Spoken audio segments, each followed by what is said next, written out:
Welcome to Luca and Miguel. Enjoy the video. In this video, I will explain how to remove the battery from your Ford Bronco Sport.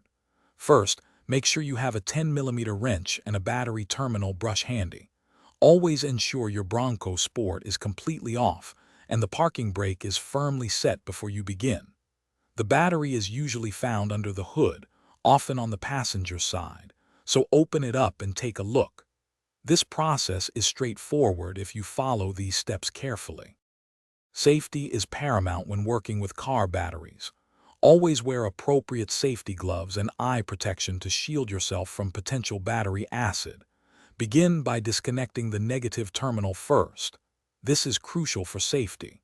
Use your 10mm wrench to loosen and remove the cable. Then, proceed to disconnect the positive terminal, being very careful not to let the wrench touch any other metal parts of the car. Hey everyone, quick pause. If you're finding this video helpful, please hit that like button and subscribe to the channel for more useful guides. On another note, if you love reading, I highly recommend the new Kindle Paperwhite.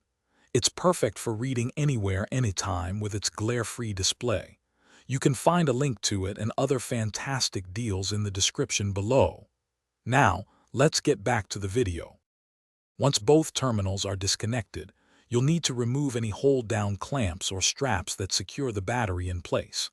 These are designed to keep the battery from moving around while driving.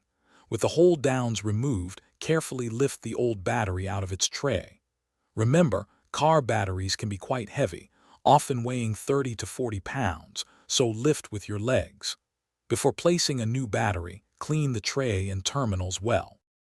Thanks for watching and please subscribe. It's the best investment you'll ever make.